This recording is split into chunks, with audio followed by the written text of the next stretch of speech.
I have to say, I always feel so sorry for families and business people who have businesses on the coast when you get a bank holiday, which is so miserably wet and dull. Was it miserably wet and dull? Oh, dreadful. I was down on the coast this morning, woke up. By the way, It was quite warm. Which night was it? Was it overnight Friday, Saturday, or Saturday, Sunday? No, Saturday, Sunday. There was an electrical storm that went on for about 2 hours. What, down in Gosport?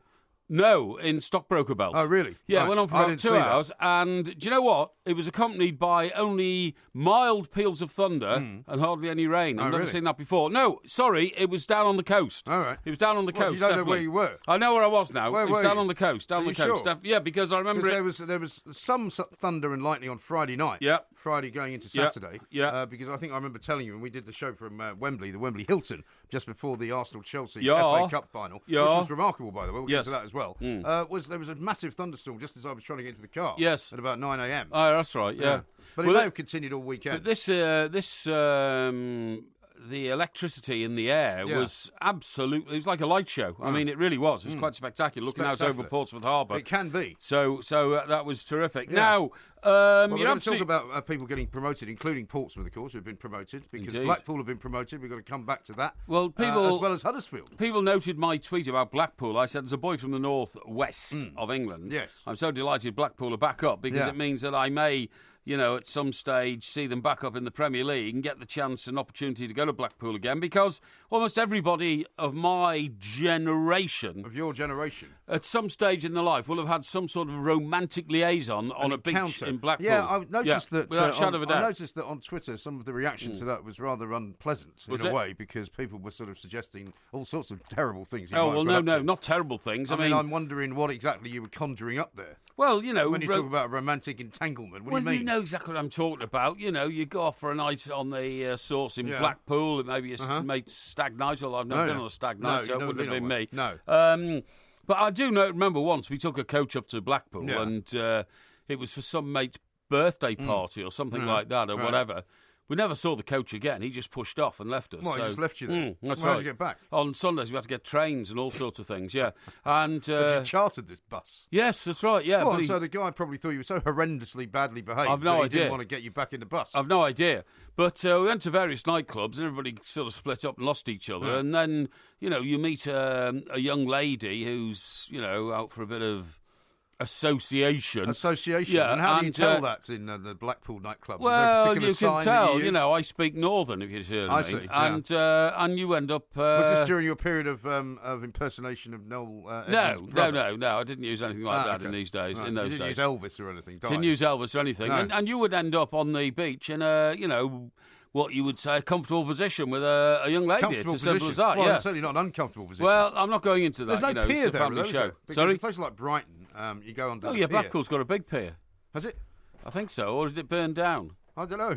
No. You're the expert. Well, I haven't been to. I went to Blackpool when I was about 13. It's the one and only time I've ever been. I went to Blackpool in this very job Yeah. that we do at Talk Sport Yeah. because we were doing the Open at Royal of That's St indeed. Anne's. Well, funnily enough, now they've gone up a division. They're going to be playing with Fleetwood, which will be a Oh, local that's right. derby, Yeah, won't it? yeah. And what's amazing is when you're doing Royal of St Anne's, you are in quintessential Middle England. Yeah. You've only got to walk like half a mile down the front. Yeah. And cross the border into Blackpool. Into Blackpool. And it's like being in, not quintessential Middle England. Yes. More like I quintessential, can see you trying to be diplomatic here. decent working class England. You Yes. see what I mean? Yeah, well, people do say that Blackpool has become an incredible kind of mess over the Oh, last few no, years. no, I'm not having that. I'm not having that. Actually, Blackpool's got better because they've got some decent hotels there now. Have they? In the days when we used Well, to they used go to do all and... those political conferences there, didn't they? Sorry? They used to do all those They used political to. But most of the MPs, for the purpose of their voters, used Actually, to I'll stay tell in, a lie, you know. quote, bed and breakfast. Yeah. I did go back to Blackpool once, and For a- once for a only. party political for conference, a yeah. National Union Students' Conference. Oh, right, okay. Which took place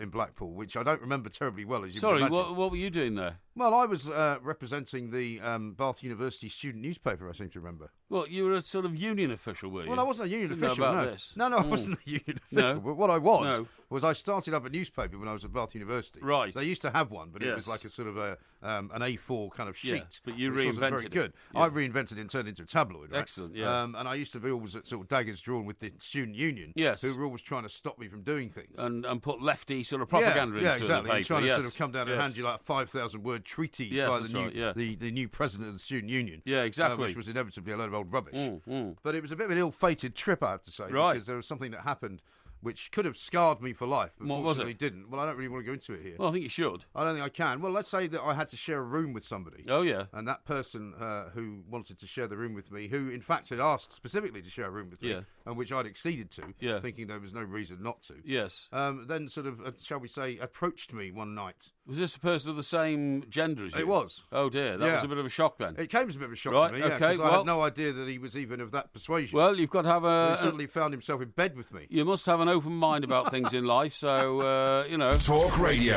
Listen. Phone. Talk. Talk Radio. We'll get you talking.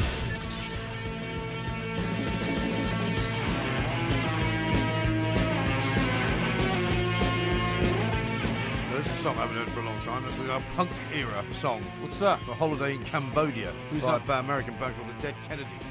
Oh, really? Yeah. Oh, blimey. Yeah, they were quite sort of popular in their time. Were they? For a brief period, yeah.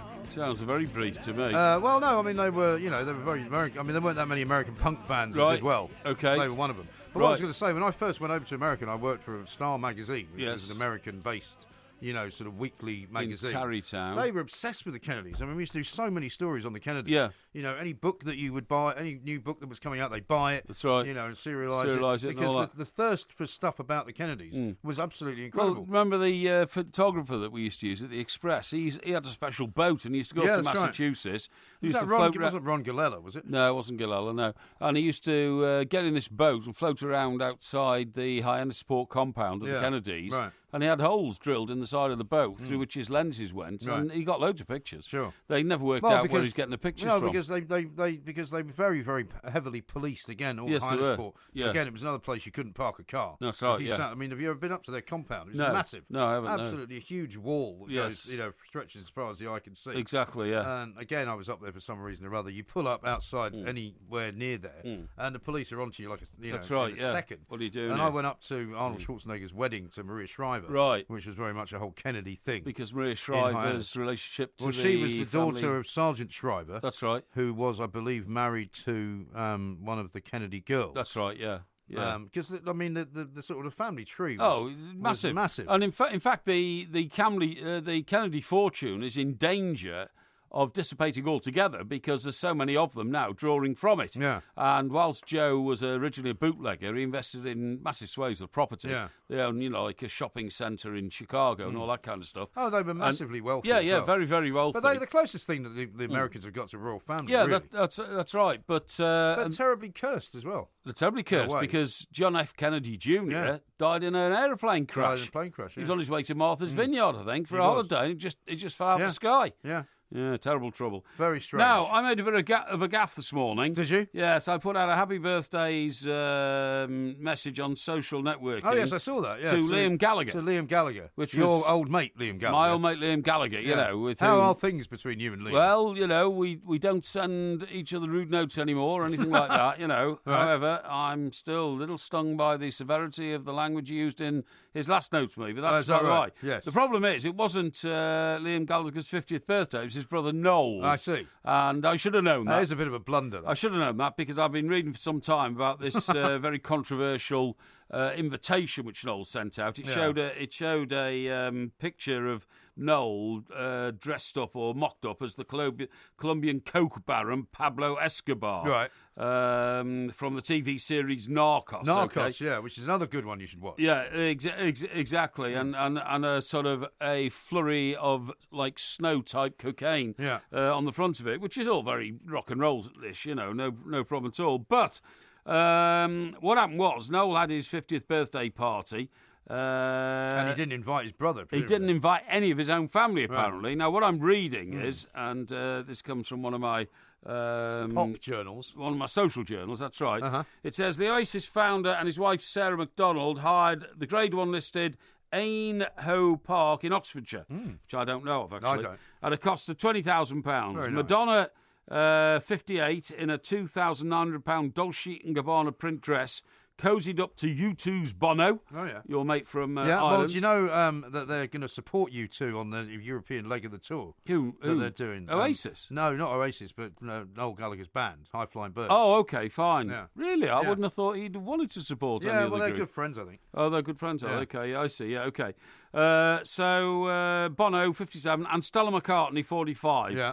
All of whom appeared to be suffering party fatigue in I'm a not series surprised. of selfies which emerged from the party. Well, to be honest, I mean, they will get a bit old to be hobnobbing right. until 6 in the morning. That's right, You know what I mean? yeah. But it says, no sign, though, of Noel's estranged younger brother, Liam, who, after seeing the invitation showing Noel mocked up as Pablo Escobar, tweeted, quote, he's invited none of his family, not even his own mother, says a lot about the man and his party planner. They are a pair of, and then he uses a very rude word to indicate things that are not they're well with the unworthy Gallagher brothers. Yes, that's right. Yeah, well, I mean, do you know what? I mean, that's quite interesting, because wouldn't you think if there was ever a pivotal moment to say, come on, let's put the feud behind us, it would be your 50th birthday But I think Noel party. has said in the past that he will never put the feud behind him because, I mean, the problem is he made that great quote, didn't he, about him, that, problem with Liam is that he's a man with a fork in a world of soup. Yes, that's right. Which kind of describes him very well. It does. Because I'm sure that when they did get along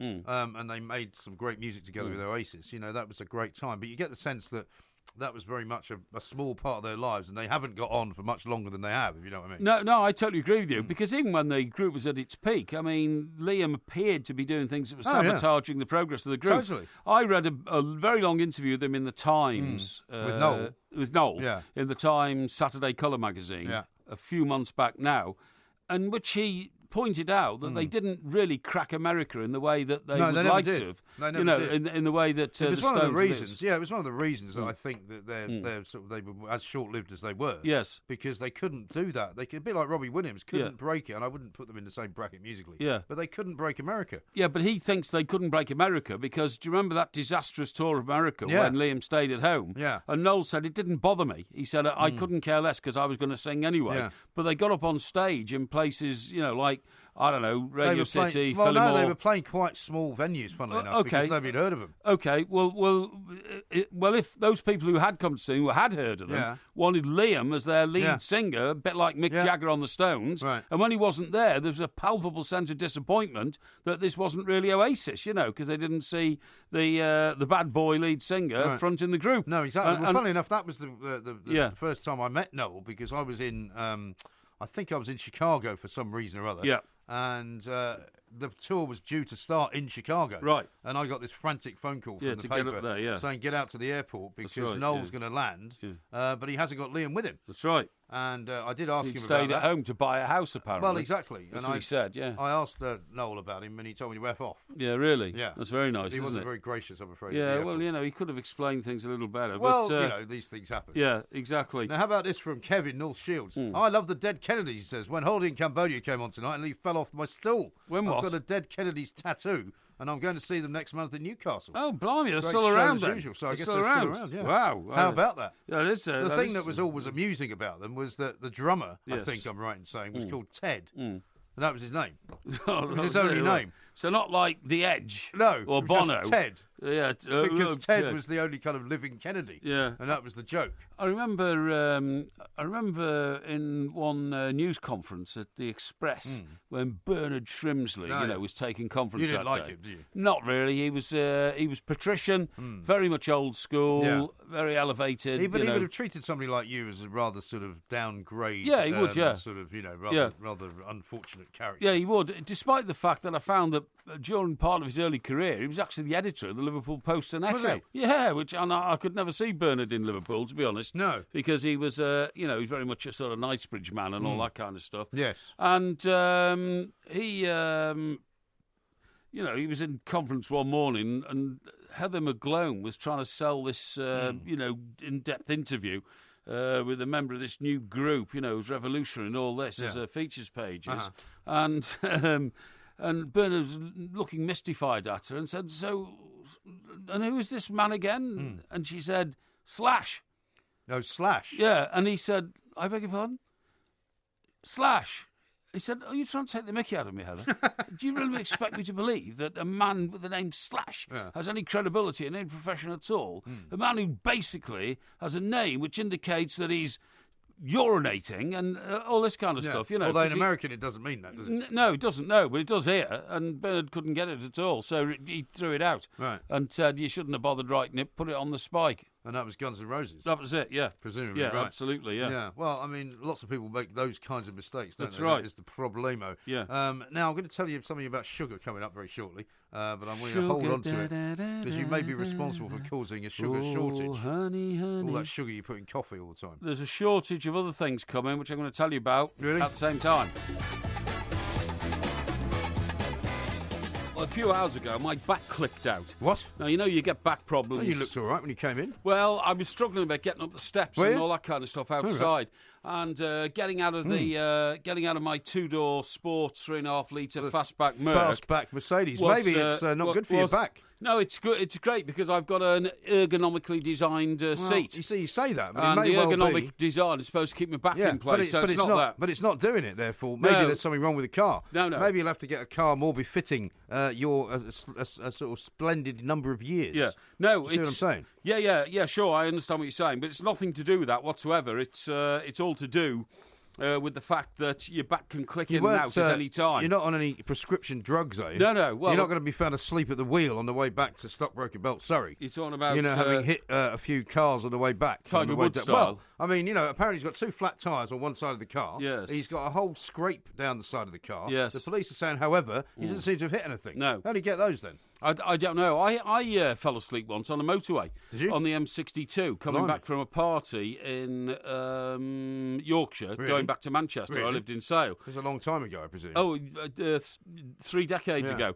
And it wasn't bladderation involved because I'd slept over there, right? Right. And then got up the next morning very early and decided to make it back to Sale. Uh-huh. But as I came across the M62, I fell asleep at the wheel. But presumably you hadn't had enough sleep then? Hadn't had enough sleep. And the car drifted across the 3 lanes, hit the central barrier, and scraped it all the way down. Oi. And then was it a company car?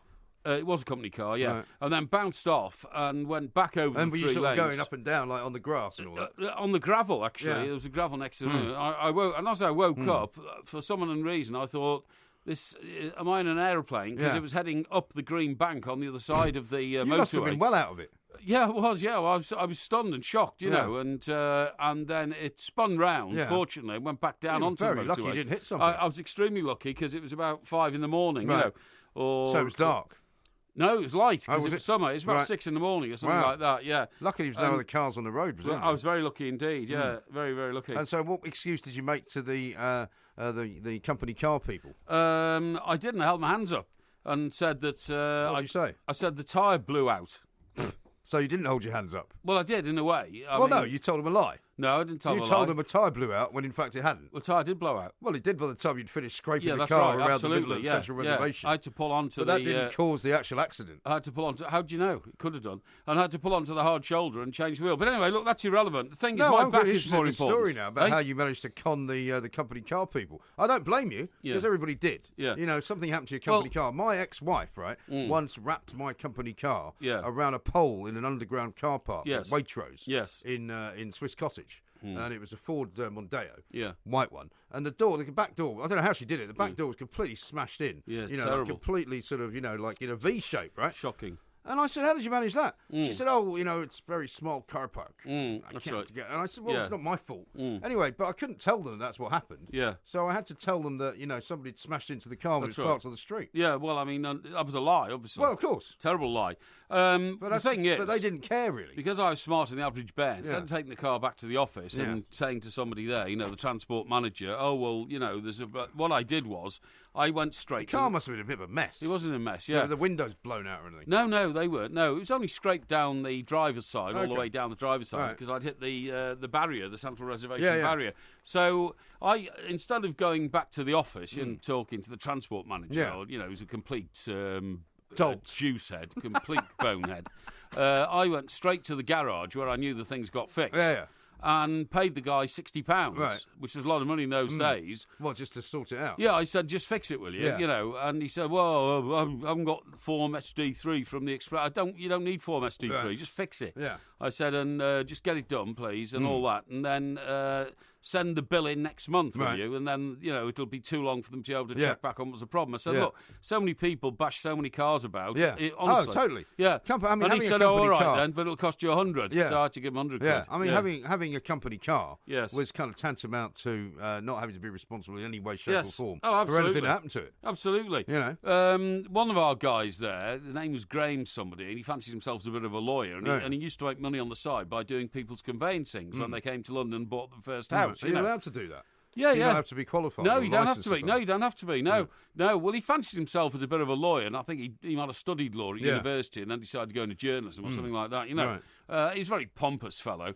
But he thought he was ever so clever. He used to, because you could come down from London and buy yourself a house in those days. Yeah. And, come down from Manchester and buy yourself a house. You know, and he did the conveyancing. But he managed to get his car written off by stopping too quickly at a set of traffic lights in Fleet Street, and the bloke behind in a baker's van smashed into his car right into him, and wrote it off because he bent whatever the mainframe is or the chassis or something. You know what I mean? Yeah. And that's how sort of shallow the value of company cars were to people who worked on the Daily Express. And of course, it all changed when the government got wise. Yeah. And in fact, that was when I ceased to have a company car when I was up in Scotland. Yeah. Because they said, right, well, what we're now going to do is going to charge you as if that is a perk in money terms. That's right. So that we will tax you on the whole value of the car. That's right. And it was ending up going to cost people sort of $5-6 grand a year in tax. Bad news. So they stopped it. Bad news. But let's get back to my back, because that's the most important thing. Yes. Now, I've discovered that there's a new back treatment thing, and it's like, like you can have a pacemaker for your heart. Yes. They're going to start inventing pacemakers, which they put in your back.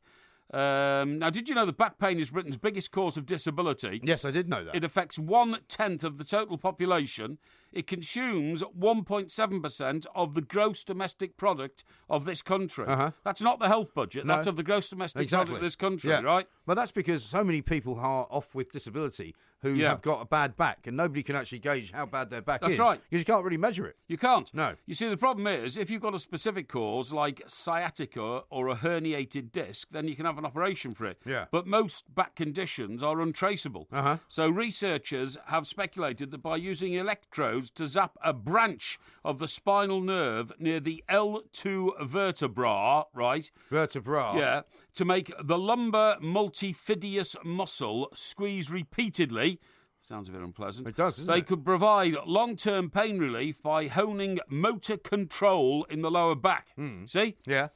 So that's what's going to happen. But it can be caused by any number of reasons, can it? Can it not? I mean, was there any particular thing that made your back twinge today? No, were you doing anything unusual? No, do you know what? It can be as simple as sitting the wrong way in one of my luxurious seats at home in the penthouse. You know what I mean? Yeah. If I sort of slim. So what was it in your newly upholstered seat?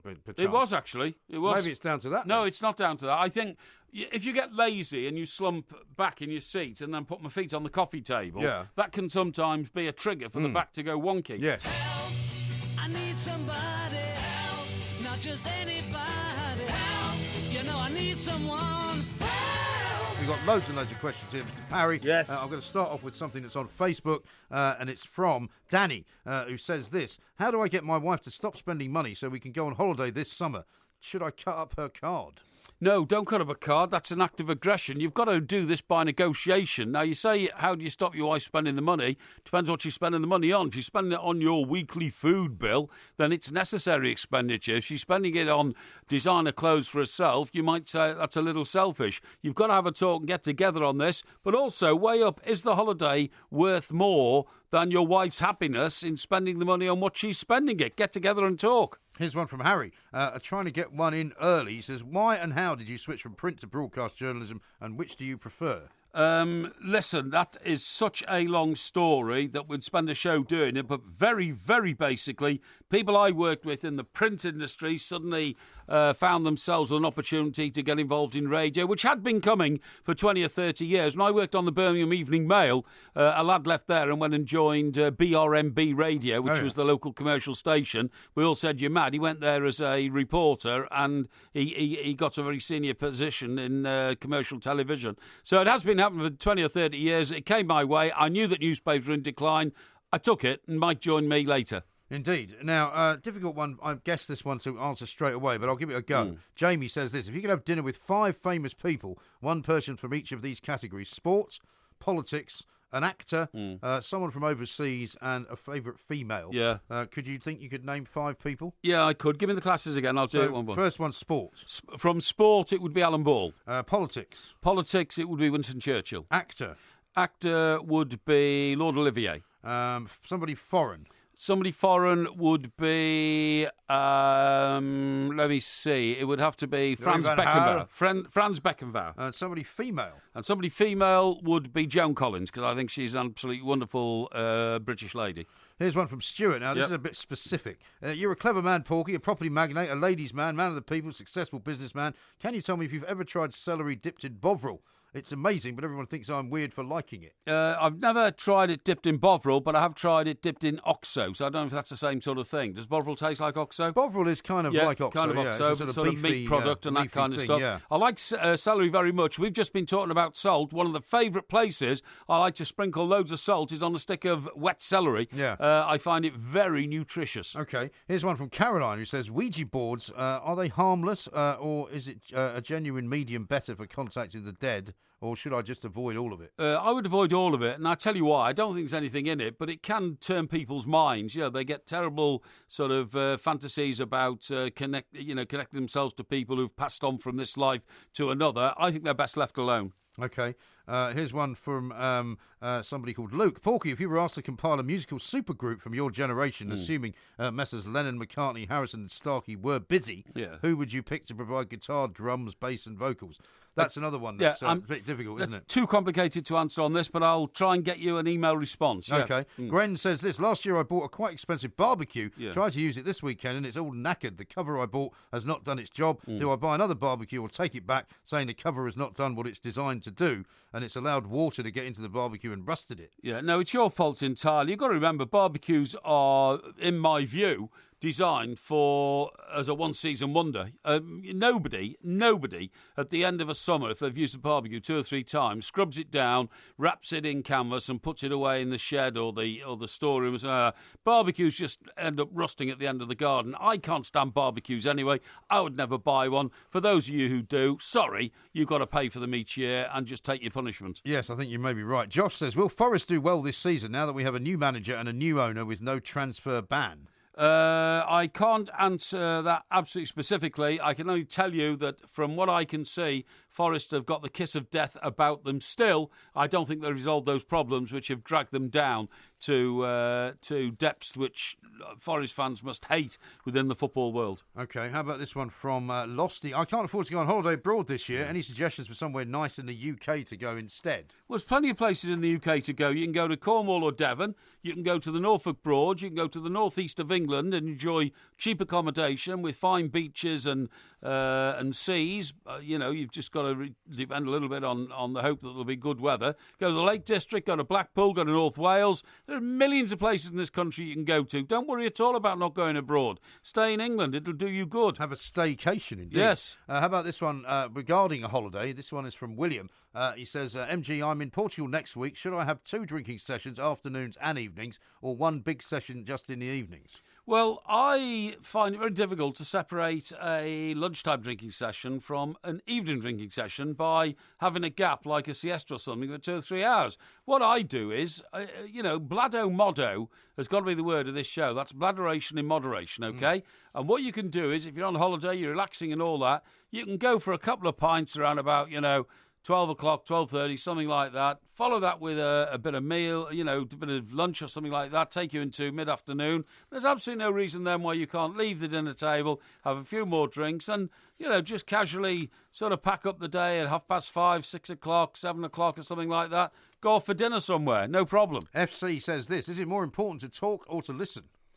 it's equally important to do both. You've got to listen to find out what's going on in the world. You've got to talk to put your point of view forward, be balanced and rational about it, but do take into consideration the thoughts of the other person who's involved in the debate. Now, this is one you'll enjoy, this one from Peter. Now that Barcelona are appointing a new manager, will MG stop banging on about Koeman going to Barcelona and admit he was wrong?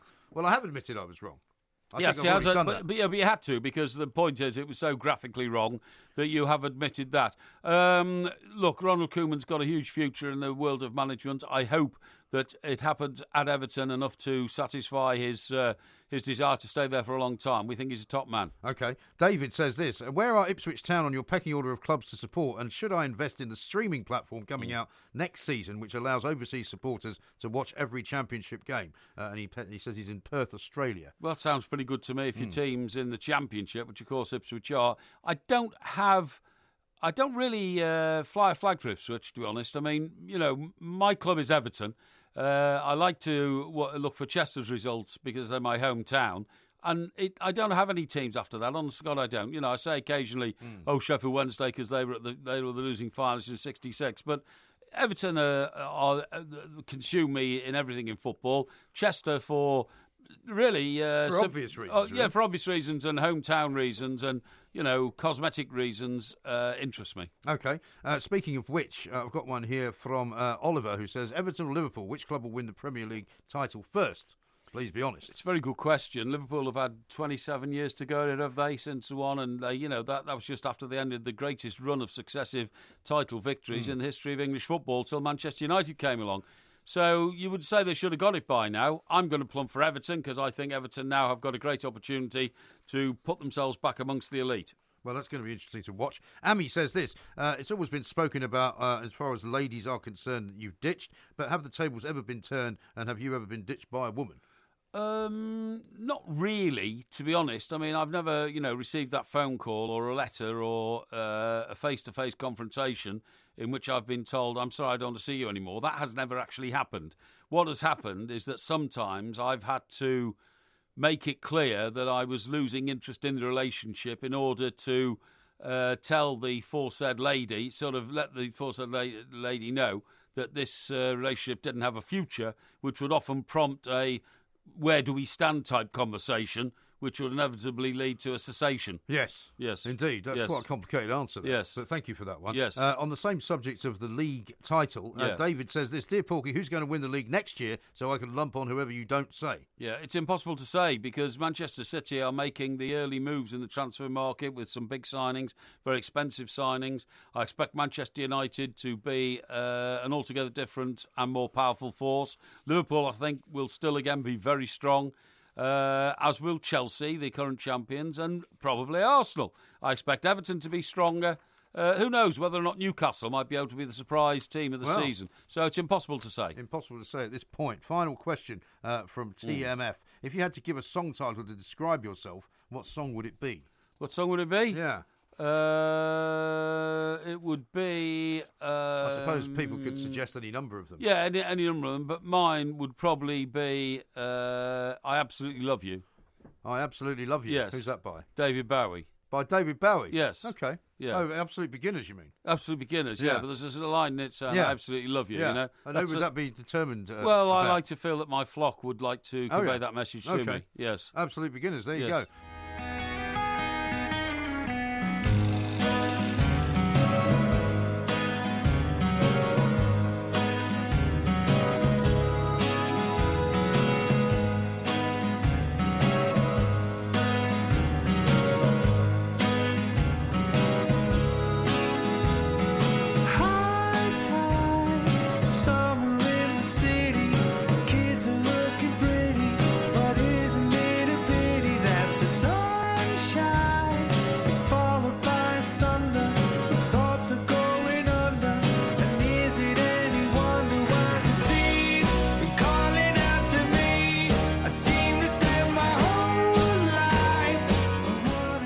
High Flying Birds, that's Noel Gallagher's band. What's that? That's Noel Gallagher's band, High Flying Birds. Yeah, that's right, it's great, It's good, isn't it? Yeah, it's very good, yeah. He's a class musician. He really is. And as you've often pointed out to his brother. Yeah, I did, and that's what caused the volley of abuse to come back from his brother, which, you got to take on the chin. Sometimes you do, unfortunately. Now, how about this sugar problem, right? according to a piece that I was reading in what you would regard as a very, very specialised journal. Yes. The fear is that the price crash that is currently affecting sugar, raw sugar, which is 16% in the last 12 months, right? Which puts it firmly at the bottom of the commodity index of 22 raw materials in terms of how much it costs. That it's actually going to get worse. That the price of sugar is going to crash even more. And you know why? It's because a lot of these politicians and a lot of countries and cities and all of that are putting on these sugar taxes, these sin taxes. That's right, which are like the ones they wanted to do here. Yes, that's right. That if you're drinking very sort of high in sugar content type drinks, they're going to have a special tax put on them. And according to the figures I've got here, Philadelphia, San Francisco, France, Mexico, the UK is talking about it. The World Health Organization says its research shows that a 20% increase in the retail price of fizzy drinks will result in a proportional drop in demand. Right. So the sugar business is going out of business, is what was basically being told. Yes. What do you think of that? Out of business. Well, sugar, because as you know, once the price of something drops sufficiently, people say, well, we're not going to actually now. And they turn their land over to something else. Yeah, we'll do something else. Yeah, well, so I wonder if in a few years' time, sugar will have become some kind of a thing of the past. Or very expensive for those who want it. Because look, the world... You like to put sugar in coffee, but not in tea. That's right, yeah. The world lives on sugar. Sugar's in everything that you eat, For instance, I had a cherry pie. But it doesn't need to be. Well, how can you have a cherry pie without any sugar in it? Well, I don't know. But, for example, you don't need sugar to put in, if you're cooking, what you would call savoury food. Yes. You don't need sugar. There's an awful lot of sugar, for example, in pre-cooked meals. Yes, if you buy those ready meals. Sure. There's a load of sugar in them. You don't need that sugar. Right. In my cherry pie, there will have been sugar. Yes. In the pastry and in the cherries inside the cherry pie. Yeah. And then, of course, I bathed it in... You bathed it? I bathed it in the bath? No, in a saucepan full of custard. Custard? Yes. Right. And which was probably also quite sugar-laden. It'd be full of sugar. Yeah. It'd be loads of sugar. But you can substitute. If you're cooking, for example, you can substitute sugar for things like, I don't know, maybe syrup, molasses, maybe. Yeah, maybe, That kind of thing. Yeah. Syrup, I'm not... Now, talking about those foods and commodities and all that, I have a similar story about salt. Right. But it's nothing to do with a shortage. It is to do with the fact that there's going to be a big increase in demand for salt very soon, because I have been given a book which is written by a very eminent professor who has come to the theory, which has been accepted now or is being considered by part of the scientific community, that salt is in fact very good for you, not bad for you, and that more salt is needed in our diets, not less. Well, because people have been removing salt from their diets. That's right. The result is people have been getting things like bone diseases and this sort of thing. This is all very serious because the mad theory that salt gives you strokes and all this kind of stuff. Bad for the heart and all that. Bad for the heart. Oh, you were presumably told not to eat too much salty food. I was told to eat saltless food. Really? Literally... there's that word again. Literally. There it is. Well, that's all right, because you only used it once. Yeah. I don't think it's a problem with the word. It's just if you keep saying it. That's right, to go around and acquire foods that had zero salt content, okay? Right. But I disregard all that now. If I see a plate of chips, I salt them. It's the only thing I put salt on, is chips. Is it? Yeah, okay. I love chips with salt. Yeah, that's right. And then I'll put a bit of vinegar on, but only a bit, because I don't like them go soggy or anything like that. And then I salt them again, and then they taste lovely, and I eat them. I like salt on everything. I like salt on ham sandwiches. Do you? I like salt on sausages, which have already got lots of salt in them. Got lots of salt, yeah. I love salt and pepper. I had some fantastic barbecued sausages over the weekend. Right, that's good, yeah. I love salt in big quantities and black pepper on my Sunday roast. Yeah. And I take salt and pepper with most things. Yeah. Well, black pepper. I don't like that sort of brown pepper. You don't like the very, very fine No.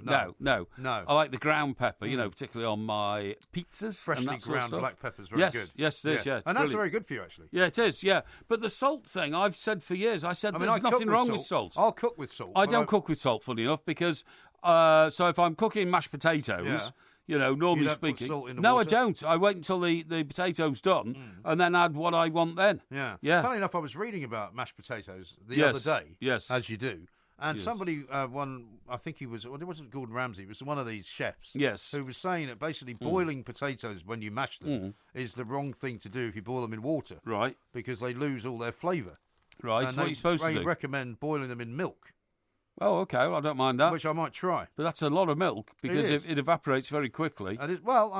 I mean, my mother used to make a horrendous dish called fish in milk. Did you ever have that? Yes, I think I did, yeah. Which was this kind of, very ordinary sort And you had to dip bread in it and all that kind of stuff. Well, I don't think we even had bread to dip in it, but I just remember thinking, this is the most awful thing I can ever think of eating. Yeah, no. Whenever we had fish in milk, I used to... the lemon-coloured fish No, you used to have. Yeah, the sort of yellow stuff. Yeah, it was horrendous. Yeah. But I'm going to try this boiling potatoes in milk. Well, you could do. To make them mash and see whether that... whether that makes any difference. That's right. Now, I'm going to review this book, later on in the week. It's called The Salt Fix by Dr. James D. Nicolantonio. Should we not try and get him on? Well, I'm going to try and do that next week when we're on a daytime shift. I think we'll have a better show, I should have said.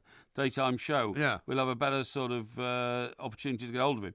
The message of his book is that every bad thing we've been told about salt by his profession is utter rubbish, okay? Yeah. He's associate editor of the British Medical Journal, so he's based in this country. Okay. The British Medical Journal's Open Heart, and the belief that salt consumption raises blood pressure is based on bogus science, okay? He said this conventional so-called wisdom originates from French scientists more than 100 years ago who based their findings on 6 patients. It was taken up by one of Dr. Lewis Dahl of New York, who bred salt-sensitive rats, and so based his warnings about the effect of salt upon the medical history of rats, which had been specially selected to prove the force of his hypothesis. But the trouble is, how do we know whether to believe this guy or the previous people who said that salt was bad for you? Well, if you go through the book, he says, I can prove bit by bit that all we are being told about salt and have been for the last century is fundamentally flawed.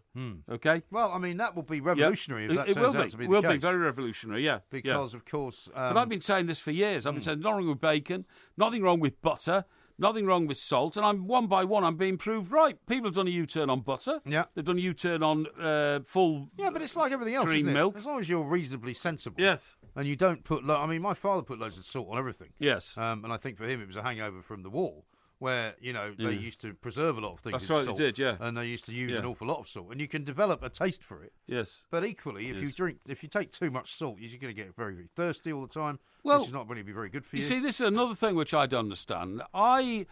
If I'm having a couple of pints, and I do 2 or 3 pints, then I like them with a bag of salted peanuts. But only KP, because I don't like the other peanuts. Yeah. They've got to taste right. They've got to be KP. Okay. Now, there are other versions available. There are, yeah, but I don't like them. Because a lot of places now have these kind of what you might call trendy nuts, don't they? Well, they go soft because they put them in jars and they open up the cork out the jar and pour you a little dish and give you them. Yeah. Well, crikey, how long does that go on for, before the air gets in and makes them soft? Yeah. So I don't have any of that. No, but I was thinking in terms of some of the packets that you can now buy. Yeah, I agree. I mean, some of the bars you and I have been to. Some of them are like Indian and all this kind of stuff. Spiced nuts. I don't recognise. Yeah, I don't either. But anyway, so I it's well known that I smuggle my own KP nuts into. Well known. Yes. Well, I would say it's well known. It's pretty well known. Well, it is now. You just I smuggle my own KP nuts into bars that don't sell them, and that's their problem, not mine. Do you kind of surreptitiously eat them? Yes, I do. Like keep them in your pocket and just put your hand in your pocket? No, what I do is I buy. Table. No, I'm very fair about it. I buy a bag of the nuts they have on sale, and I say, look, I'll have 2 pints of that, please. Okay. And you don't eat them? Well, let me tell you, will you? Right. And a bag of salted peanuts, please. So I get, whatever their nuts are. I'm not going to name a brand because that's unfair. Well, you've already named one. Oh, the one I like, but I'm not going to name the ones I don't like in case I damage the commercial value of it. Okay. And then what I do is I very sort of theatrically, rip the top off that baggie and then put it right on the edge of the table nearest the spotting point from the bar so they can see that I've... And then my other packet is down to my left on the seat. I see. And so that is quite sneaky. That's quite sneaky, but I'm not doing them out of any business because and then when when I'm ready to leave the pub, I just put the packet there in my pocket, go outside, throw them in the nearest bin. Right. That's to me being fair. Yeah. Well, I suppose some people would say that's fair enough. Exactly. Now, sometimes lately I've thought of my teeth and preferred a packet of plain crisps. But what you've just said is right. You can't always get just a plain packet of plain crisps. No. You get an unplain packet of plain crisps, if you see what I mean. Yes. Because they're called, sea salted or something like that. You know what I mean? Sea salt and some cracked pepper and something like that. But anyway, to get to the reason why I'm telling this story is that it is an absolutely scientific fact that there is a reaction in your brain between the drug, which is alcohol, which stimulates a need in your brain for salt in your body. Is that right? It absolutely. It's a scientific thing. Is that why everyone wants to have a kebab when they're bladderated? Yes, that's right. That's right. All those sort of reasons. Quite salty as well. Yes, that's right. Yeah, because when you're drinking alcohol, for some unknown reason, it doesn't disperse salt out your body, but it increases your need for salt in your body, and people start eating, nuts, Chris. Porky scratchings, of course, which are very popular. They are. Almost everywhere now. Yes. And get more and more popular every day. How's it going in that place in Stockbroker Belt, Surrey? We're having a jamboree there. Really? On, I think it's July the 28th. Oh, okay. Yes. Okay, has that been locked in? It's been locked in, yeah. Porky scratchings, big night and all that kind of stuff. Very nice. Yeah, and that's a true fact. So the idea that salt is not good for us is rubbish. Yeah. Because if you have a craving to eat salt as a natural chemical reaction within your body, then it has to be good for you. Well, also, I was always told as a kid by my father, if you're sweating a lot, as you tend to do in the summer, and you need to replace the salt in your body that you're losing. You have to take salt tablets. And if you don't replace it, well, we used to do things like we'd eat a tomato with loads of salt on it. Yeah, sure. But if you don't do that anymore because you've been told salt's bad for you, then presumably you're losing regular amounts of salt. Well, athletes and not replacing and people like that, in sports which involve hot weather, like triathletes and that kind of stuff. Well, even playing at Wembley yesterday, they have to take salt tablets. They were drinking a lot of liquid. Yeah, I don't know whether they take salt tablets. You have to take salt tablets to replace the salt in your body, which is. I mean, look, salt is so vital. I will not wear a black shirt in the summer. Won't you? Because I didn't know that. Well, I do. How many times have you seen me in a black shirt? I don't think I've ever seen you in a black shirt. Once, I think, last couple of weeks ago, I wore a black shirt. And you said I looked very smart, But I've got a couple of black shirts, but I won't wear them in the summer because the way that the salt gets out of your body is through your pores. Yes. And if you perspire... It makes a white mark. Yes, that's right. Perspiration on your shirt and you get a white mark. So, if that's taking it out of your body, then you've got to replace it, obviously. You have to replace it. And if you don't, I wonder what happens to your body. That's exactly. The thing. Maybe we'll talk to this doctor and find out. It's a wonderful night, you gotta take it from me. It's a wonderful night, come on and break it on down. It's a wonderful night, you gotta shake it for me. It's a wonderful night, come on and break it on down. It's a wonderful night, everybody can see. We are the two, Mike. Simon has come up with a very good idea. He says, can't Mr. Parry try goat yoga for his bike? For his back? Yoga, that's a very good idea, yeah. We did that last week, didn't we? I think we might actually have a guest coming on the show tomorrow night with regard to goat yoga. That's excellent. From California. Yeah. California is one of those places where they do spot an awful lot of UFOs, by the way. Yes, they do. We're finding out about that later on. Ian has sent us a tweet as well. Yeah. A very nice tweet from Tokyo Bay. Yeah. 9 o'clock in the morning. He says it's very hot and sweaty here, but he's listening to the show. Where is that? Tokyo. Japan. Tokyo. Good morning, Tokyo. I think I've asked you this. You've not been to Tokyo, have you? No, that was the theme music for the Olympics in 1964. When they had them in Tokyo. Good morning, Tokyo. Wasn't that just the thing that they used to sort of wake everybody up?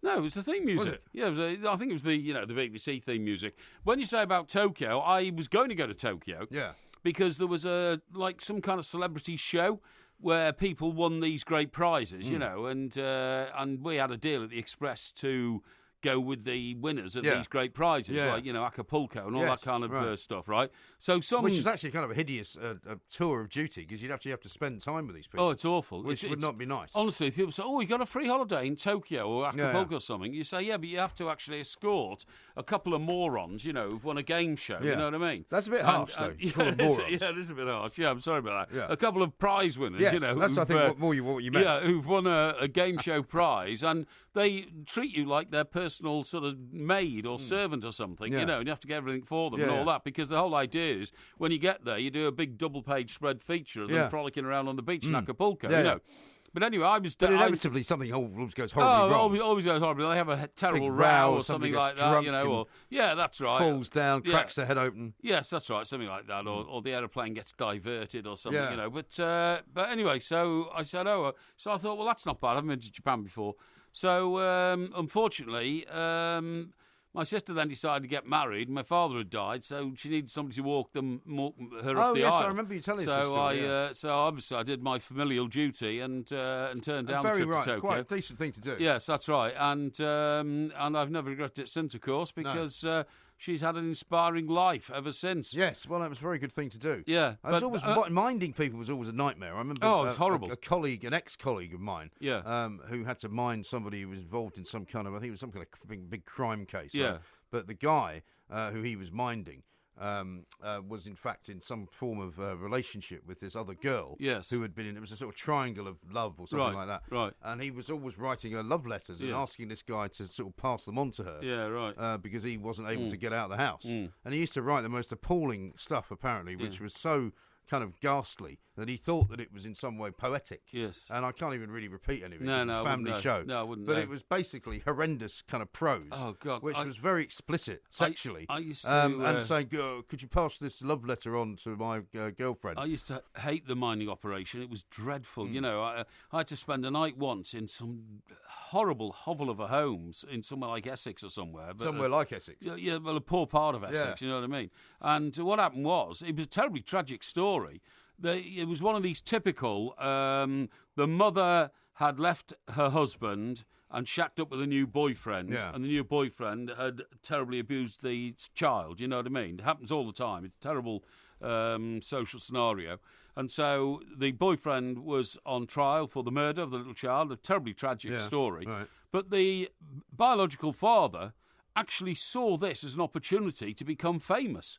Really? It was shocking. You wouldn't believe it. Now, he worked in Tesco's, and he used to remind me, you know, used to get me to ring up Tesco's every day to say that he needs another day off. He's psychologically, you know, traumatised by the trial. Right.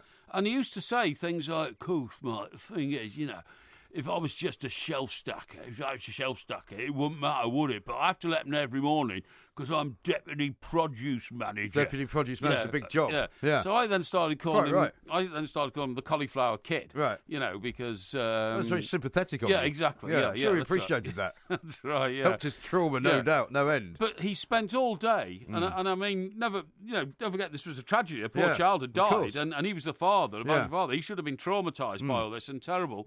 He spent all day watching over and over again videos of the interviews he'd given. Right.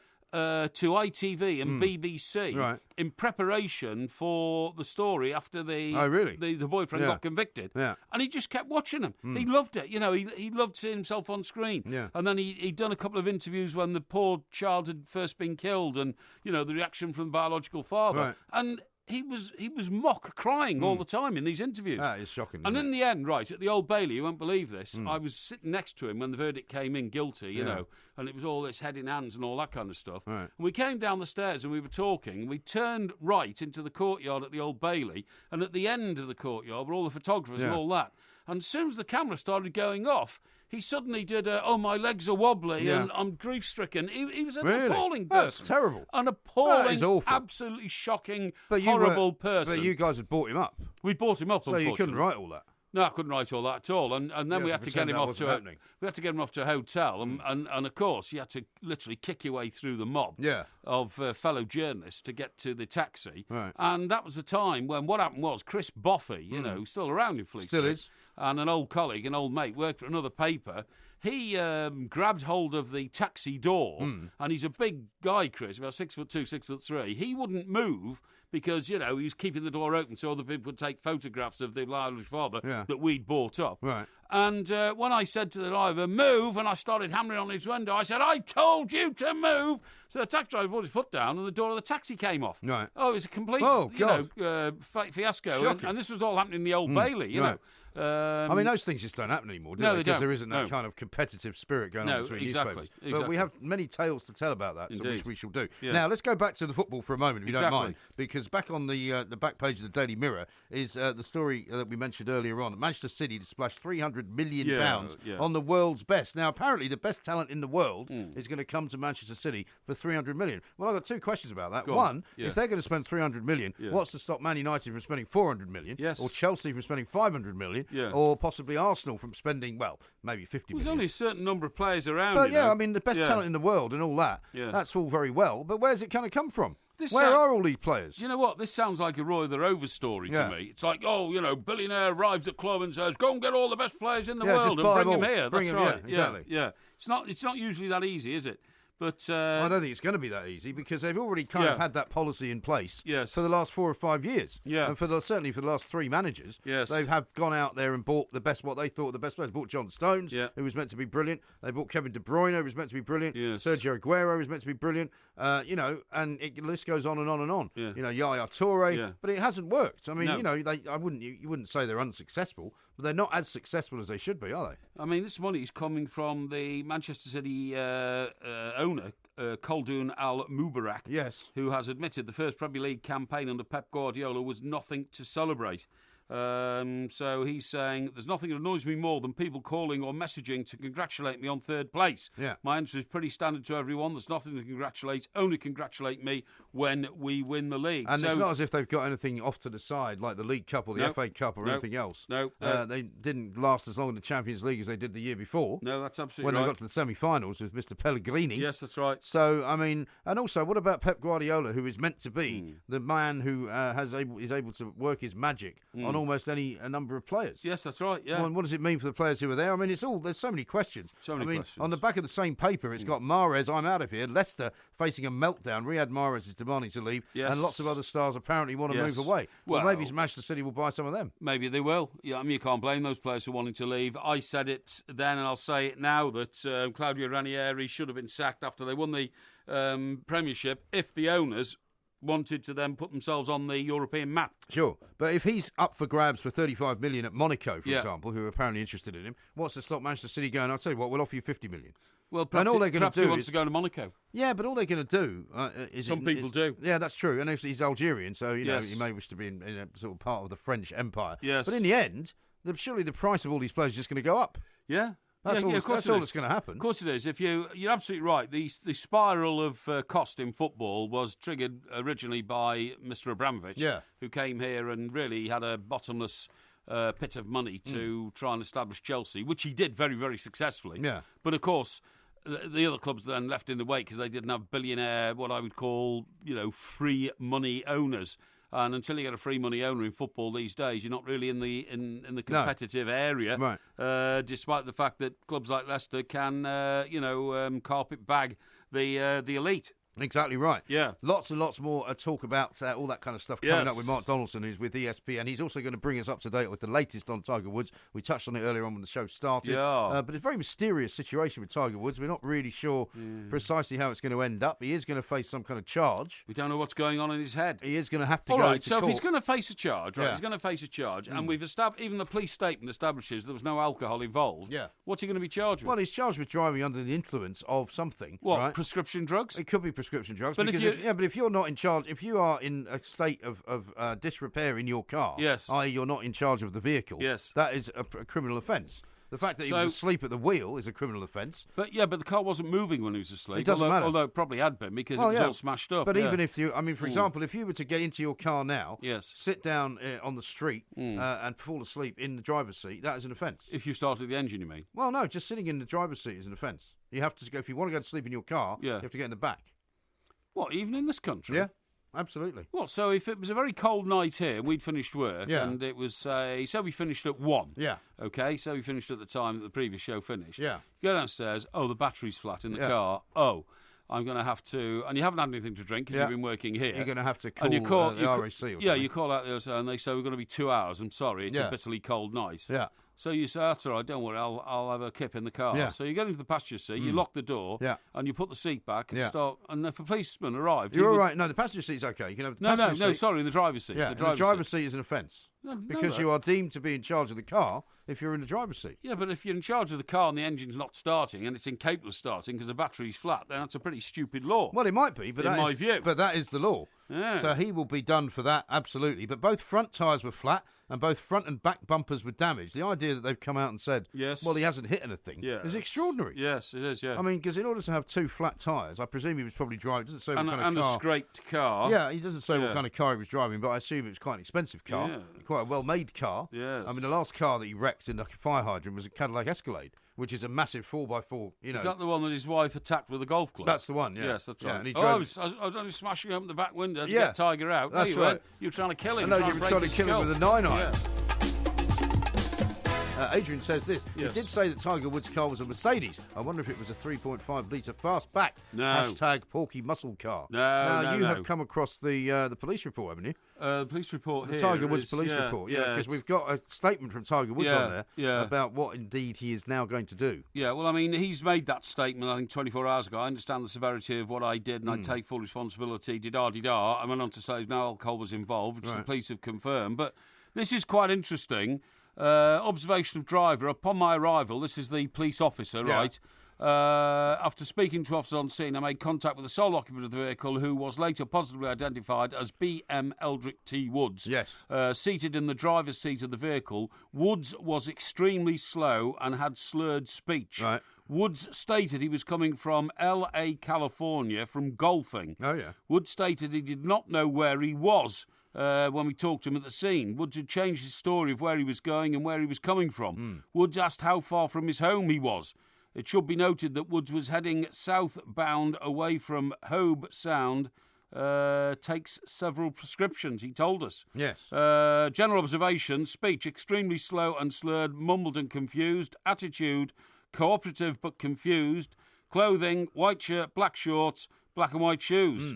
And then on the other side, there's a whole litany of what they do when they run you through various exercises, like when you're supposed to take your finger and put it towards your nose, when you're supposed to walk heel to toe on a line, all those walk and turn, one leg stand, the finger to nose, and he failed them all. And the Romberg alphabet. When asked if he understood directions, he stated yes. Recite entire national anthem backwards.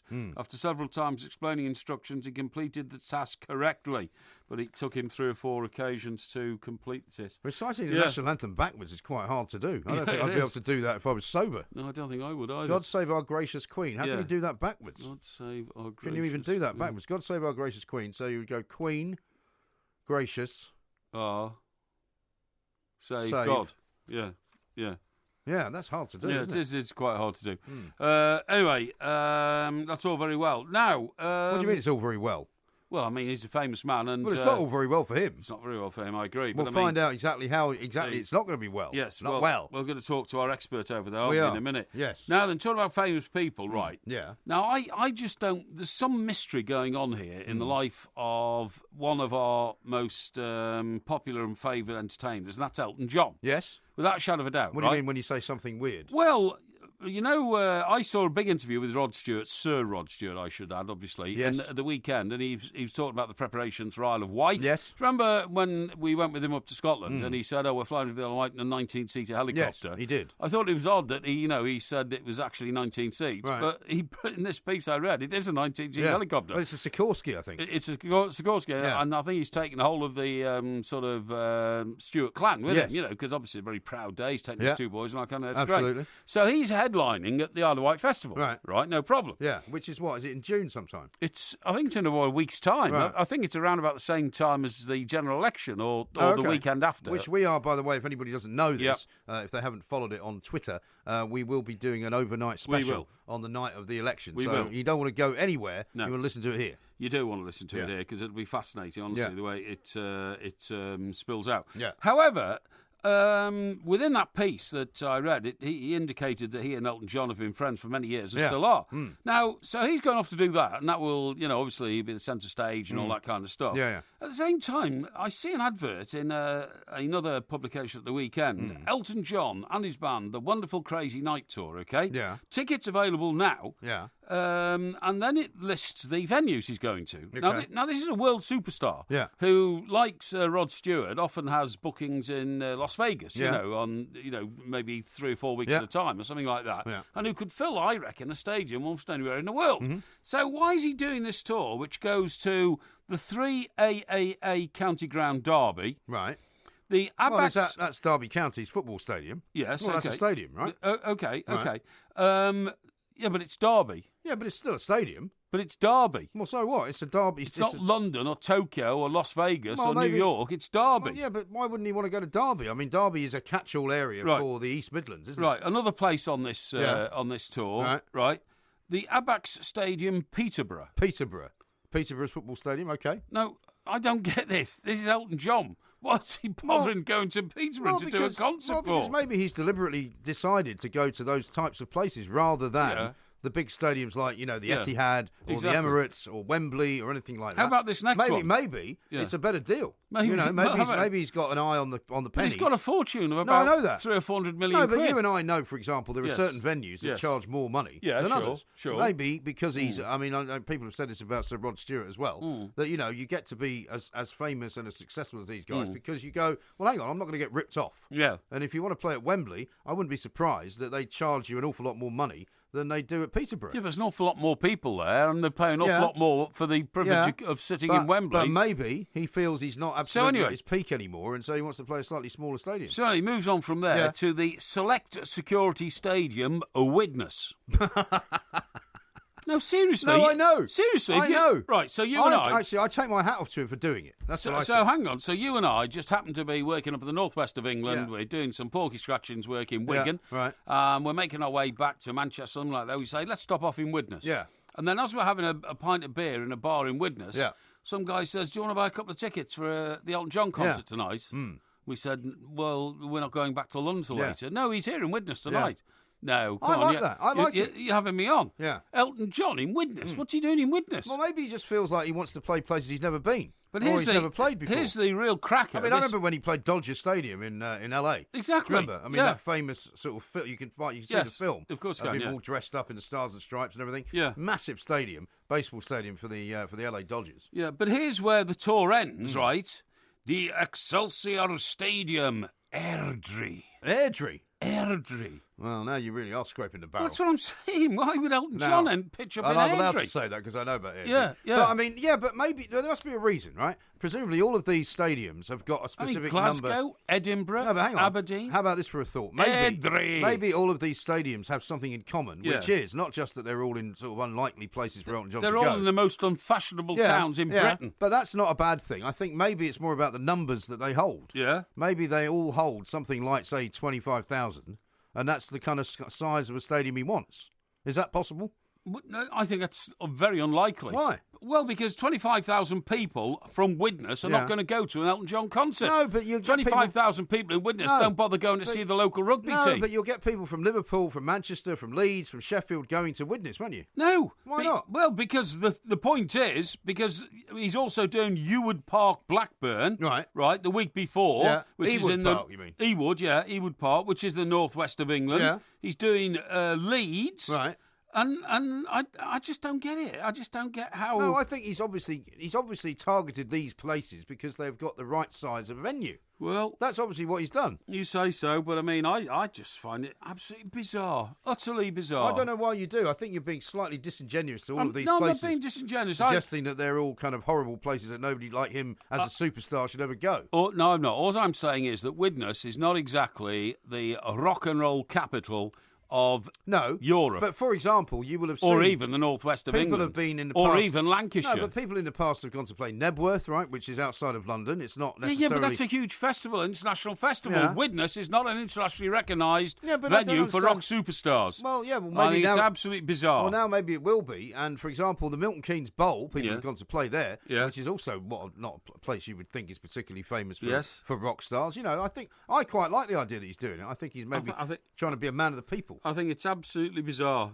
Absolutely bizarre. But anyway, I mean, that's look, he's one of the most successful performers in the history of rock and roll. Yeah. So who am I to question the location of the live shows he does? Wilco says this, guys, the 3A stadium in Derby is the cricket ground and not Pride Park, home of the mighty Rams. Yeah, well... Says, I will not be buying a ticket. No, he'll not buy a ticket. So you said it was the football ground. Of course, well, I assumed it was. Well, it's not. So he's playing at a cricket ground. Well, it must be about the numbers. It's got to be about the numbers. I just don't get They it. must not be confident enough to sell a big stadium. Well, I tell you what, I find it utterly bizarre. Yeah. But anyway, look, if that's what Sir Elton John thinks he should do, then I think he knows what he's doing. I think he knows what he's doing. Yeah. Here's one from Adrian who says, Porky's man of the people unless those people are from Derby, Peterborough or Widnes. No, I'm not. No. Upset all these people now. No, I'm not saying that at all. What I'm saying is, I just think it's a very bizarre sort of map of Britain for Sir Elton John to trail around. To give live concerts. Well, and a lot of people coming in with complimentary comments on this. Nigel from Fulham says Elton John has for some time performed at lesser arenas in the UK. Yeah. Several years ago, he did the rugby ground at Lee. He does it to finance his lifestyle, presumably, and he likes performing. Well, he likes performing, certainly, but I don't think he needs to finance his lifestyle because he's a very wealthy man. Perhaps he likes working, getting on the road. Oh, he did once admit to spending £250,000 in 1 year on flowers. That's right. And when he was asked in court, why did you do that? He said, I like flowers. I like flowers. And there's nothing wrong with that. That's his money.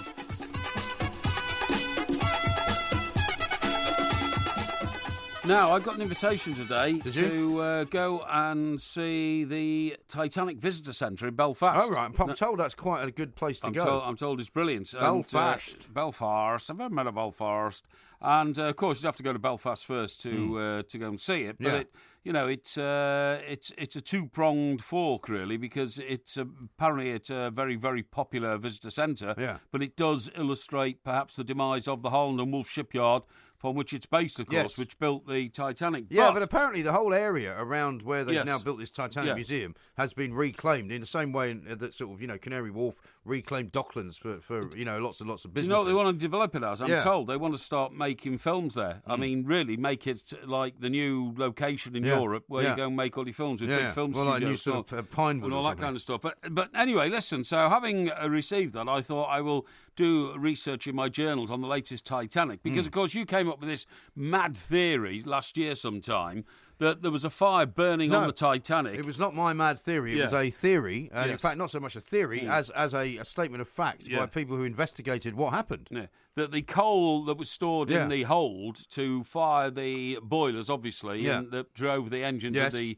propellers of the Titanic. And the big smokestacks that were four of them, smokestacks and all that. Where the coal was stored, the coal was actually alight. Yes. And therefore that weakened the steel on that side of the ship. That's exactly what they said. So when they hit the iceberg, I mean, I've always wondered how an iceberg could slice through metal anyway, really, because ice is ice and made of water, and metal is metal made of But I suppose, steel. I mean, icebergs are very, very, very hard, aren't they? Yes, they are, very hard, particularly if they're about -40 and all that kind of stuff. However, so that, that one's up for debate and all that kind of stuff. It sounds to me like you're beginning to believe it might be happening. No.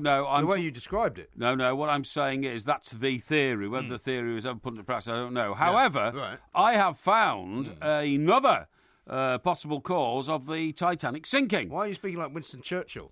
I have found another. Well, I have. I have found another. I have. That sounded quite statesman-like. Did you know that the Titanic was carrying, and probably still is, a cursed Egyptian mummy? Really? In the cargo hold. No, I didn't know that. Right. So you're saying that this is some kind of Tutankhamun-esque Yes, I am. Yes. That sunk the ship? Yes, what a load of rubbish. I am. So you'd be more willing to believe the curse of a mummy than you would an actual scientific study on the fact that fire was caused a weakness in the hull, which actually meant that it sank because it was weak. Absolutely. That's mad. A bloke called William Thomas Steed, right? Yeah. He was a leading journalist, but also an investigator into the mysticism and spiritualism of Egyptology. Oh, yeah. And he boarded the Titanic for a visit to the US to take part in a peace congress at Carnegie Hall. Carnegie Hall. Very well known to you and I. Up at the top of 6th Avenue there. Yeah, at the request of President Taft, okay? Yeah. Yes. Now, what happened was, on April the 14th, 1912, that is the fateful night, throughout an 11-course meal, Steed told his fellow passengers about all the thrilling tales of his work, relaying his meetings with spiritualists, in particular a Mr. Penny, who had warned him not to board the Titanic because Mr. Penny knew that on board the Titanic was a box of the cursed mummy. Right. Amen-Ra-Ra. Amen-Ra-Ra? Yeah, Amen-Ra-Ra. How come the cursed mummy was allowed to be put on the ship if it was carrying a curse? Well, no, the people who put it on the ship didn't know it was cursed. It was this guy who got on, who revealed that they were carrying a cursed mummy. What I'm saying is, how did it curse anything else before it got on the ship? Well, because if you remove any great mummy from the Egyptian sands in which it was buried, it's going to carry a curse. That's well known. Well, it's well known up to a point. I mean, it's not actually well known. It's not necessarily the case, is it? Oh, it is. The mummy was dug up from a tomb in Egypt in the late 19th century, and it cursed everyone who came into contact with it. Let's hear the litany of things that happened to all of these people then. Well, I mean, look, I'm not sure I want to go that far back. But anyway... no, because I always like hearing about that stuff. Sorry? I always like hearing about the things that happened. The unlucky mummy was an ancient Egyptian artefact, right? Rah. Now, the so-called cursed mummy case It was a wooden case, a mummy board, or the inner lid of a coffin. Yes. And the female occupant had been unknown. Now, after dinner that night, this is on the Titanic. He's on the Titanic, Right. 11-course dinner. Yeah. Stead retired to his cabin at 10:30 p.m. When the ship struck the iceberg, he helped several women and children into the lifeboat in an act typical of his generosity, courage, and humanity. Right. And then gave the life jacket he was wearing to another passenger. Now, the problem is, as a result of that gallantry, he drowned. He lost his life. Okay. And well, how's that the curse of the mummy? Well, because is it? Well, he was the one who revealed the curse of the mummy to the other passengers. Yeah. But what I'm saying is he revealed So he it. was taken, wasn't he? No, he was taken. No, because he reveals the curse of the mummy. I know, but actually, but he can't reveal it to anybody else because he's dead. No, but the he reason made sure the gods of the water made sure they sucked him under the. But the reason that he's dead is because he gave his life jacket away, and the ship sank. Yeah. Nothing to do with the curse of the mummy. No, it was because the curse of the mummy had done his brain in, and he made sure. One of the first stories I had to do when I did my first shift in Fleet Street. Yes. I was handed this news agency copy from somewhere like Devon, right? And I had to ring up the theatre production company that was putting on some kind of Tutankhamun play. Oh, okay, in some little playhouse in Exeter, right? Yes. And apparently, what had happened the week before, was that the lighting rig had fallen down and crippled one of the stage hands, really, cool. who had to be taken off to hospital. Yeah. And then this week, another piece of equipment had become faulty, and somebody had broken their leg. Yes. And I had to call these people up and say, "Are you the subject of the Tutankhamun curse?" Yeah, right. Yeah. Which, of course, they said, "Oh no, I don't think so." Yeah. But we wrote that story. That's right. Yeah. And that was the way it went into the paper. So they didn't think so, but they didn't really know. No, they didn't really know. Now, listen, what also backs this up is that from the same digging where old Amun-Ra was recovered. For that is her name. Another artifact was recovered. Yeah. Called the Menkaure sarcophagus. Oh, yes. Right. Yeah. And the Menkaure sarcophagus, many years earlier, in 1838, they were dug up, right? But a few years before the Titanic, the Menkaure sarcophagus was being transported from Egypt, where it was found, to England, where it would be investigated by scientists and put on display. Right. And guess what? What? The ship carrying it went to the bottom of the sea in deep water near Cartagena. Right. Never to be seen again. Hey? Cartagena. Cartagena, that's right. Never to be seen again. You know, that was in the Romancing the Stone movie, wasn't it? What? Cartagena. Cartagena, was it? Isn't Cartagena in Colombia? Well, no. I mean, if it was going from Egypt to England, why would it go to Colombia? Well, is there another Cartagena? Yeah, it's Cartagena. It's sunk in deep water near Cartagena, which is part of ancient Greece, isn't it? Yeah, I think so. I'm going to have a look. Yeah, I'm pretty sure. Well, I mean, the one in South America is pronounced Cartagena. Yeah, well, this is Cartagena in Europe, Cartagena. mate. So there's another. Oh, it's in Spain. There you go. Yeah, it's Spain. Yeah, Cartagena. So Port city in the naval base in the Murcia region of southeast Spain. That's near right. La Manga.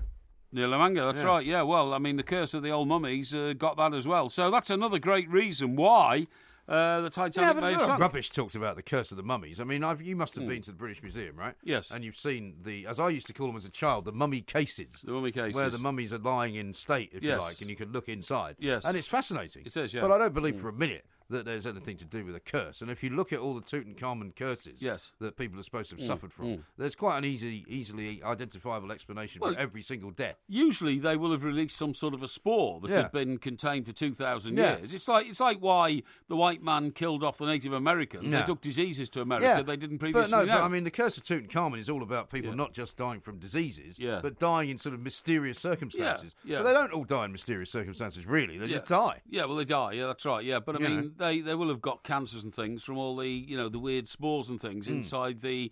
If you went into a room that had been locked for 2,000 years. Which is essentially what the like the one in tombs, your place. No.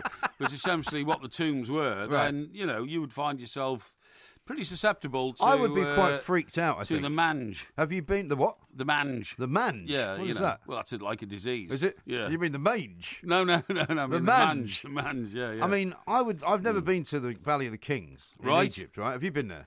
No, I haven't been. No, yeah, it's too commercial now. What do I want to go there for? Well, no, but I mean, it'd be quite cool to actually go inside one of these tombs. Yes. But as you say, too many people have already done it.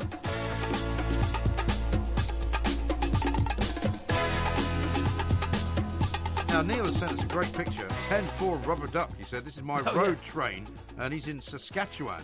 The driverless trucks, he says, will have a driver in the cab. But check out this truck that he's driving. Let's have a look. That is so... Wow. That is not only an 18-wheeler, I think it's about a 36-wheeler. Well, just explain this to our listeners. It's got the longest trailer on a what's called the front bit. The front bit is the tractor, I think. The tractor. They call them tractor trailers, don't Tractor trailers, yeah. It's got the longest trailer, but then it's got a second trailer attached to that. Yeah. But you can do that in a huge country like America where the roads are endless and you pull them around. What you can't do is put those sort of vehicles, double trailers and all that, into small English villages. So can you imagine how difficult that must be to drive? Yeah, absolutely. Like physically to drive it. Yeah. And I know that a lot of those roads out in Canada are just straight roads. That's right. And you're probably struggling to stay awake. You're just driving in a straight line. That's right. And that's why I guess they could be driverless. But if you had to just even go round a relatively small bend. Or a roundabout. In a thing like that. Yeah. Well, you'd never be able to go around a roundabout. Well, you'd have to pull very wide, wouldn't you? Yeah, it's amazing. I totally agree. Absolutely Horrendous. amazing.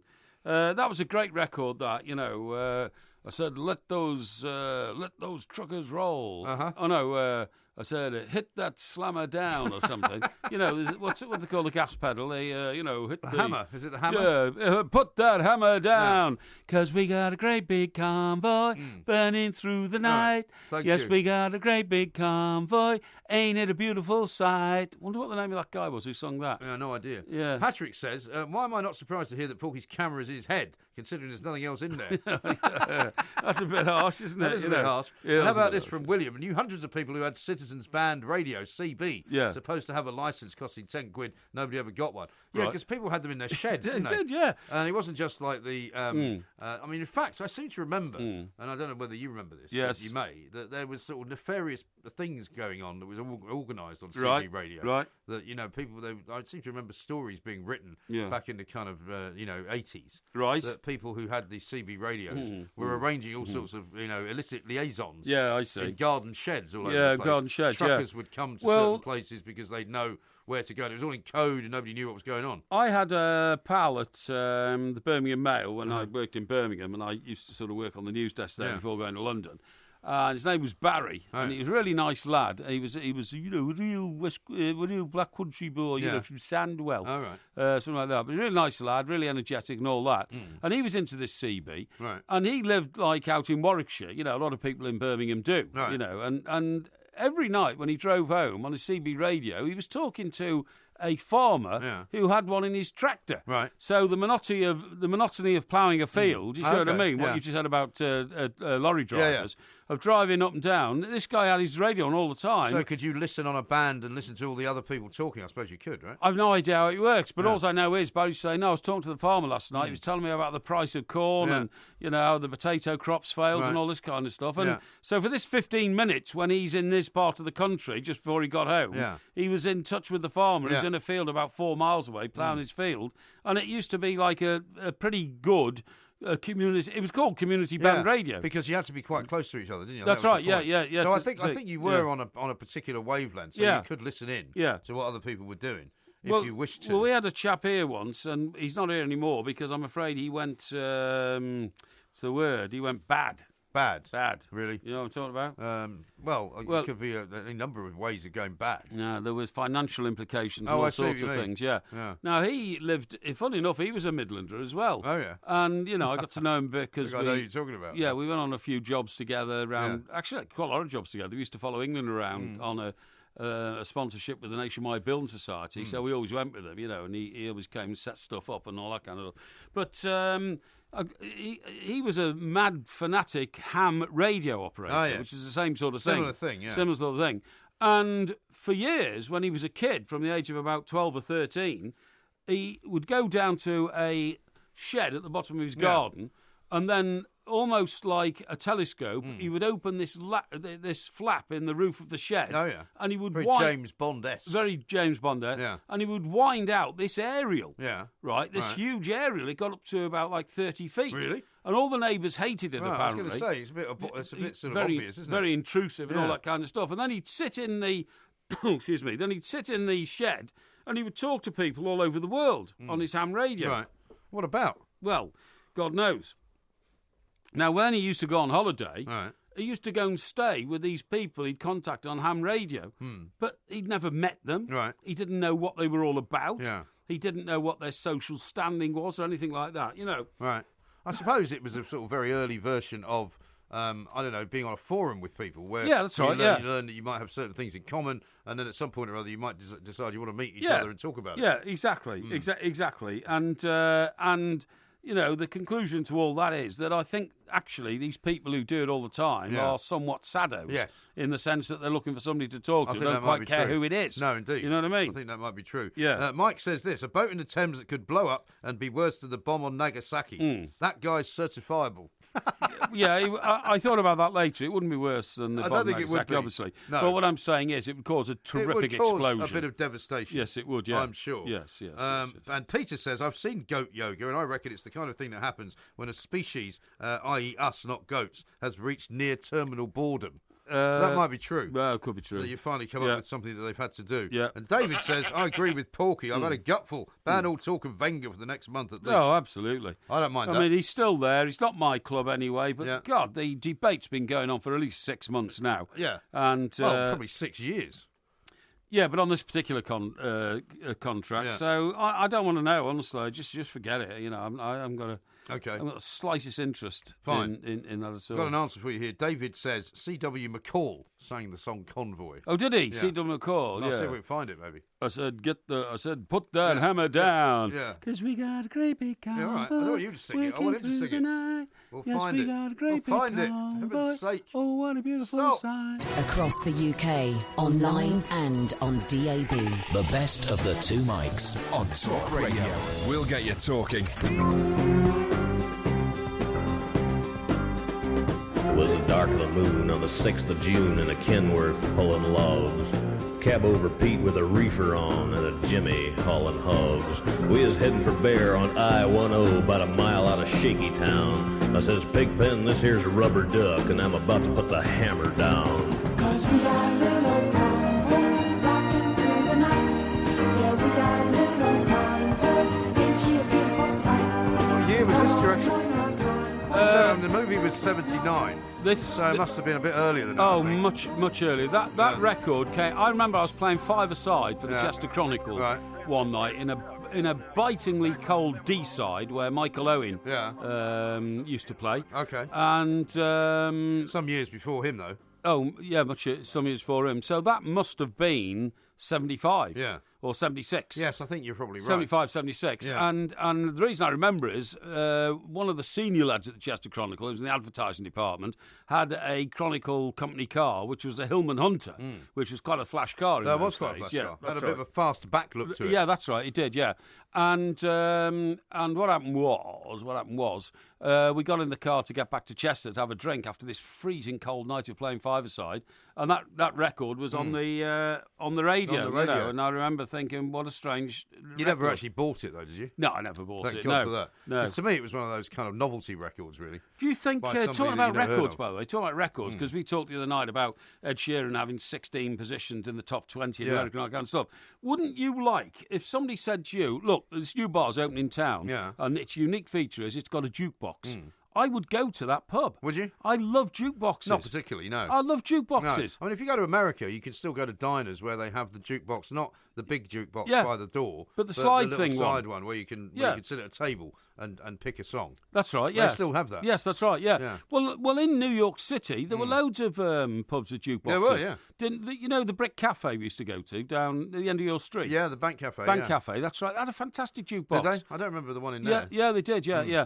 And the one I'm talking about was where you pushed a button and the thing just slid over and then slid over and then slid over. Well, I don't know whether because there's a revolution or sort of resurrection of vinyl, people have started doing it again. Yeah. Because one of the things I haven't seen in vinyl, I must say, is singles. I mean, there's a lot of albums being reproduced now, but singles you don't see very much. No, that's absolutely true. But I do wish they'd bring those back because I think the freedom of choice to say, because you get pipe music in lots of pubs these days. Yeah. I sit sometimes in pubs in Surrey, if I've got a day off, I go and read the papers, and I walk over there and sit there, and you get pipe music, and they're quite pleasant tunes, and they're not outrageous or anything, but I'd like to... It'll be somebody's playlist, won't it, probably? Yeah, that's right, it will be, you're absolutely right. But I'd rather, say, there's a jukebox, and funny enough, I used to go to a pub at the bottom of Sutton, where I used to live, and it was an absolute, honestly, tip.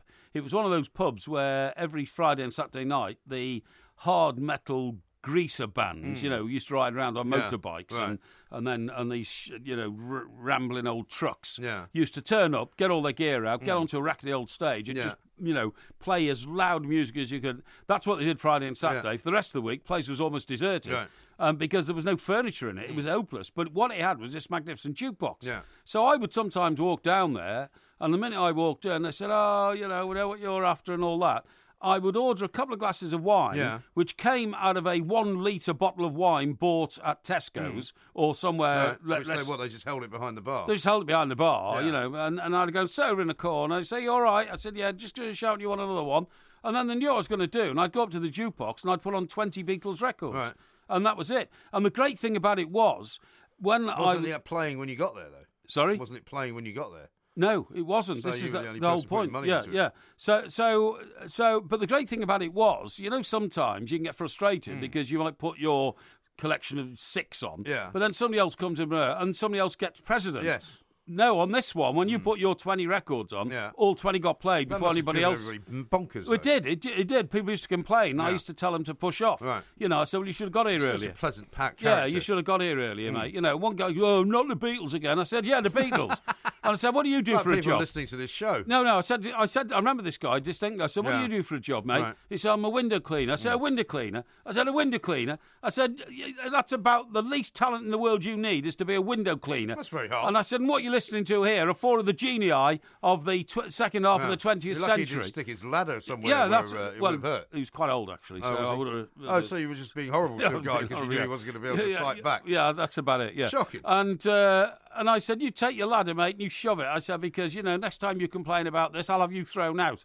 Very charming. Yes, exactly. Yeah. Charming. Yeah. Now, how about this from William? He says, favourite spot for CB radio in the northwest because of the altitude was the ITV transmitter at Winter Hill in Horwich, Lancashire. Yes, that's right, Winter Hill. Yeah, Horwich. Yeah, that's right, yeah. And here's one from Andrew who says that he's actually found a copy of a YouTube clip in which William Shatner is singing Convoy. William Shatner? Yeah. What, Captain Kirk? That's him. He turned out to be a very sort of amiable sort of character when he finished playing. He's a fantastic character, Exactly, yeah. And did all sorts of things. And he's recorded all kinds of... Well, his recording of Lucy in the Sky with Diamonds is something to be said. Yeah, it is, Something to be said for that. Yeah. Steve says this, at last, I'm a milkman and keep on at people to make sure fridges' temperature dials are adjusted in the summer as they work harder. So that's what I was telling you earlier, that, people actually should adjust the temperature dial. Well, do you know what? That's a great piece of advice because nobody ever thinks about their dial, do they, inside their fridge? So what do you do? Do you put it up or put it down? Well, you're supposed to put it up, basically, make it colder. Yeah. You want to if you make it colder on the inside. Yeah, I see. Yeah, then it will keep the food fresher, basically. So you put it. So you make it colder. Increase the minus factor. Yes, that's I would right. say I would say you turn it up effectively because turning up a fridge makes it colder. Yes, I understand. Rather than turning it down. Yeah, exactly. That's what you should do. Yeah. Steve says I also only sell butter, and along with Porky, I've always said it's better for you than margarine. Yeah, of course it is. Margarine is like axle grease. You're putting that inside your body. I'd much rather have butter, made from fresh dairy produce from cows. Indeed. Gift Gaff says Porky's iTunes playlist must be torture. Technology has passed him by. Well, we're going to work on that. Actually, your iTunes playlist. We're going to work on that because you haven't got an iTunes playlist, but you might have a Spotify one. Well, I'm going to get a Spotify one, but what I need to know is, so I switch on my new smart TV, and I want Spotify, so what do I do next? Well, what you're going to do is look for the apps area. There's like an app, there'll be a place where it says apps, right? And you go into that, and you look for the Spotify app. Oh. And then you download the Spotify app. Yes. And then you open up the Spotify app. Yes. As if it were on a computer. And you do all this on your television control you do, thing? Yeah. Oh, right. You just move the remote around. Oh, this is brilliant. And it's a couple of clicks away, and then suddenly you've got it there. Then you'll probably have to start an account, which means that you'll have to sign up for it. Yes. Which means you'll probably have to put in your email address and a password. And then you give them some form of payment, because it will be about £5 a month or something like that. That's brilliant. And then you basically just listen to whatever you want.